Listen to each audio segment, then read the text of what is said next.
del Estado y su materia a la hora de asumir responsabilidades también es corrupción, muchas veces falta de planificación, falta de articulación de políticas domésticas y de políticas internacionales por parte del país también es corrupción.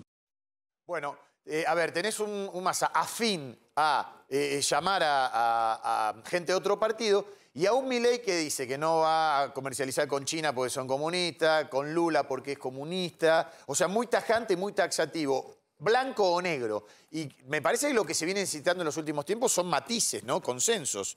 ¿Qué opinás? Sí, Sergio Massa claramente apuesta por ese camino que vos bien mencionabas, Guillermo. Creo que es correcto y me parece que además es una deuda y un reclamo que la población le hace al peronismo, que se haga cargo de algunos temas que viene haciendo la vista gorda. Uno de ellos es la transparencia del Estado, la eficacia en los servicios que brinda el Estado, que también es uno de los principales reclamos que le hace la sociedad a la política, ¿no? Que no está sintiendo que le está devolviendo en servicios eficientes, ya sea en educación, ya sea en salud, o en materia de seguridad, donde el peronismo / kirchnerismo, digamos, le ha costado abordar ese tema. Pero también déjame, Guillermo, que haga una aclaración respecto a lo que dijiste antes respecto de las encuestas. Me parece que es súper importante porque a quienes nos dedicamos a analizar la opinión pública se nos recrimina mucho no acertar con los resultados. Y la verdad es que yo quiero que los oyentes, quiero explicarle muy simplemente que de las 30 o 40 preguntas que tiene un cuestionario, el cuestionario de una encuesta, que muchos ya hemos respondido y sabemos de qué se trata, solo una de esas preguntas tiene que ver con lo prospectivo, o sea, con el futuro. Sí. Solo una de esas preguntas le pregunta al encuestado qué va a hacer en el futuro. Las demás tienen que ver con el presente, cómo se siente, cómo está su economía, qué opina de esto, de aquello.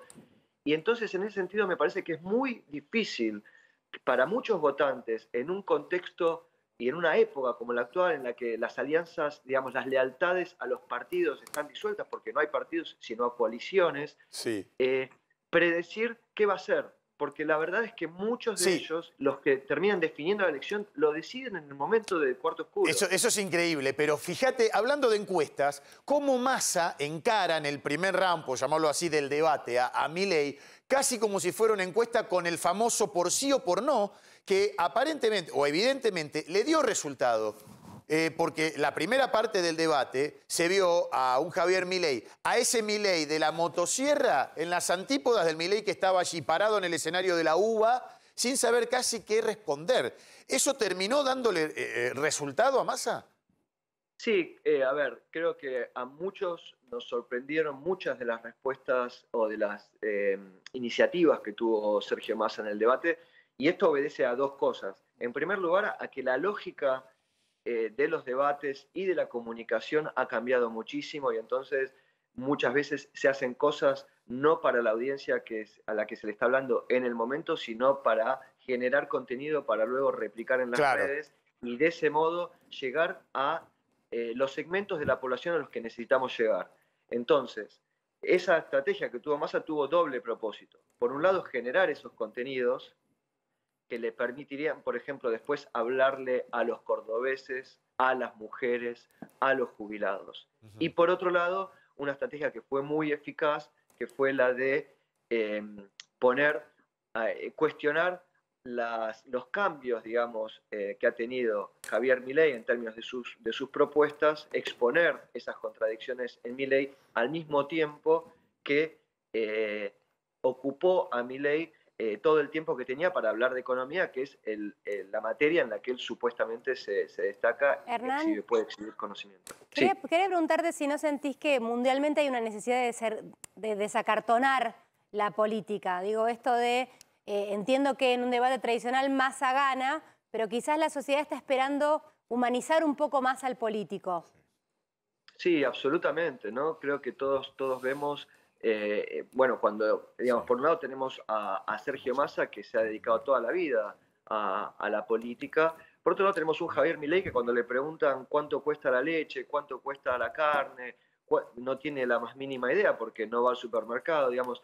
En ambos casos, digamos, lo que está demostrando o lo que puede recibir el ciudadano es que estamos hablando de dos personas que quizás no tienen el contacto con la realidad que viven los ciudadanos. Entonces, lo que se le está reclamando a la política en general, no solo en Argentina, sino en todos los países del mundo, es eso, ¿no? Esa empatía que tiene que ver con, digamos, entender cuál es la situación que están viviendo las personas que no están en la política y que no sean privilegiados, sino personas comunes, ¿no? A ver, ayúdanos un poco, porque nos pasa a muchos de nosotros que tenemos algún colega, algún amigo, algún pariente en el exterior. Ayúdanos a explicarle a alguien del exterior que mira desde afuera y no entiende lo que pasa en la Argentina y los candidatos que llegaron al balotaje con la historia de cada uno de los candidatos, historias presentes, historias pasadas también. ¿Cómo le explicás vos a alguien que te dice, pero ¿cómo llegaron a esto? A esto digo, a la situación del país. Y además, ¿cómo llegan a estos dos candidatos también? Bueno, creo que es una pregunta compleja, ¿no? Pero trataré de ser breve. Me parece que explicarle a alguien cómo Argentina llega a la situación que llegamos es difícil. Me parece que la clásica antinomia peronismo-antiperonismo le permite a un sector de la población simplificar y entender eso, aunque todos los que conocemos un poquito más la historia sabemos que no es ni blanco ni negro, ¿no?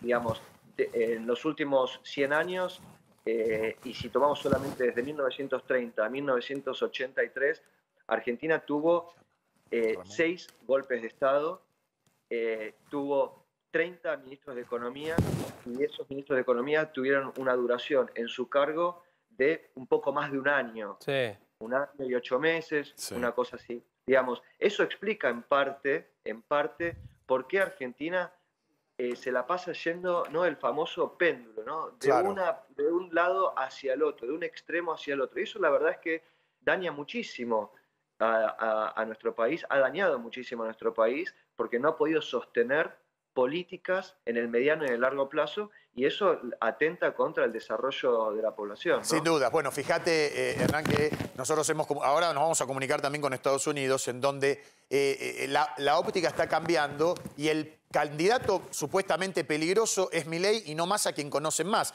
Pero quiero ir a otro eje de la discusión.